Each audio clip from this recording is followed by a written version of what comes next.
Okay, I already asked you here from episode 13. Well, that was 31. 13 of You Tell Me.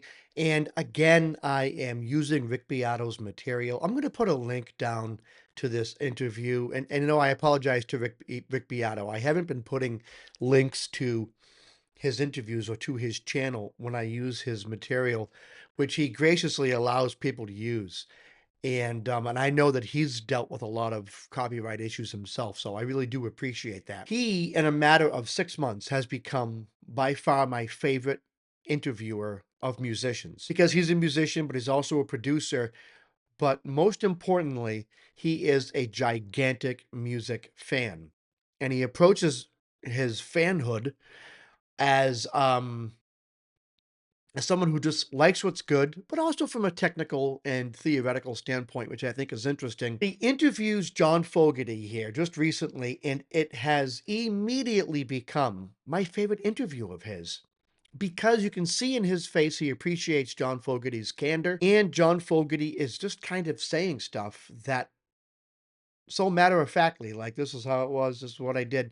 He's really not trying to present anything in a certain way. And when Rick Beato asked him, how do you write hits? How do you continue to make your music resonate with people? John Fogerty says something that I really thought was interesting, and I want to get your opinion on it. And I want you to tell me what you think because it goes against what many songwriters say about why they write music or what goes through their mind when they write music. Take a listen. Now, you have written many of the biggest songs ever. You have so many songs that are have billions of streams on Spotify. Yeah. And your music resonates today still. Things that were written in the late 60s into the 70s, these songs that are these billion streams. It's almost impossible to have a billion stream song. You have multiple songs. My kids know all your songs. Why is that? Why do your songs keep connecting to every generation? Well, the first answer is I don't know. Okay. So I just have to say, first of all, excellent, excellent, excellent, the way that Rick Beato posed the question. And then I love how John Fogerty comes right out and says, I don't know. Because most musicians don't know why their music resonates with certain people, especially multi generations. You know, um, I'm a fairly humble person, I think, even though, when it's time to do something artistic, you certainly stick up for your own feelings about it pretty hard and fast. Again, this episode of You Tell Me is not about that, but that is something I would like to ask the audience at one point. Sticking to your guns when you think you have something creatively different, or you have some type of creation or creative idea that you think is going to resonate with people, or that you think is going to grow wings and fly, sticking to your guns, even though you might not be the popular vote. But as far as actually assuming that you understand or know all of that, it's just too big to know. I think there's a couple of things that worked. I tried really, really hard to write a great song.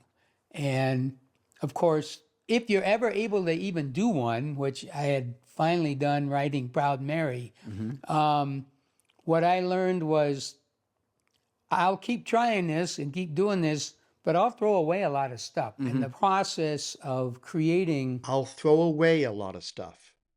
Why? for the public meant Creating for the public. Let's go back and just watch that again. We're at 10:28. Let me go to 10:19.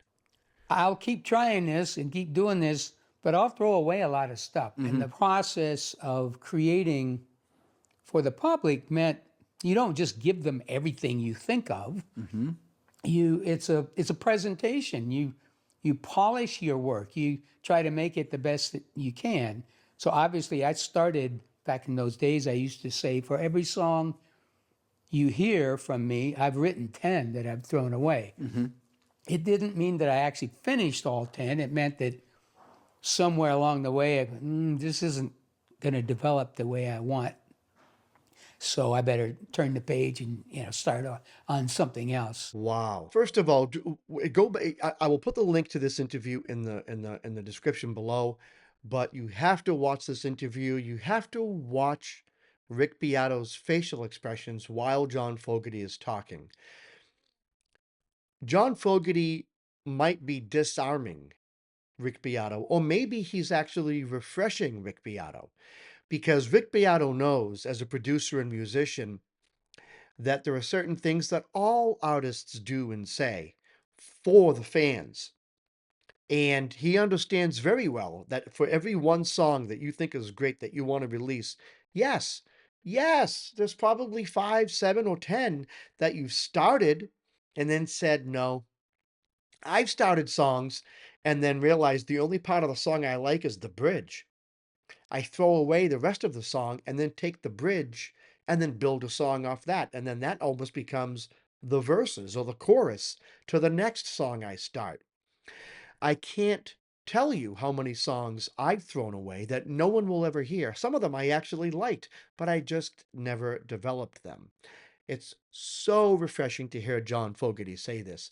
But what I want to go back to is when John Fogerty says this. And the process of creating for the public meant Creating for the public. Now, the reason why I want to highlight that one point is because if you go back and watch interviews with so many songwriters and musicians over the decades that we have of recorded music, and you watch interviews, there is a tremendously high amount of musicians who say this: when I write music for me. And if it's something that resonates with people, so be it. But I write what comes out of my soul, no matter who's listening to it. The music is for me. And that's the truth. You hear so many songwriters and musicians say that. And it is super cliche. It's almost like, I'm not trying to please anybody. I am who I am. I write what I write. And if I'm famous because of it, then it's because of what's inside of me. And that's the question that I want you to tell me. When you listen to music, when you hear music, when you identify with an artist, when you identify with a song or an album, do you think really that the artist didn't think at all about whether or not people would like it? I know it sounds cliche, right? But John Fogerty here is saying that he was writing music and writing it for the public. So he had in mind what he thought people would like. Does that surprise you? Does that take away from the quality of his music? Does that cheapen his music in your eyes? And I ask that because he is the exception to the rule. A lot of musicians, especially in the 60s and 70s and 80s and 90s and 2000s, they come up with a line that they just write what they write. They don't think about the audience at all. Does the fact that John Fogerty is saying he was writing music for the public, writing music to be sold, does that diminish the value of the final product? You tell me.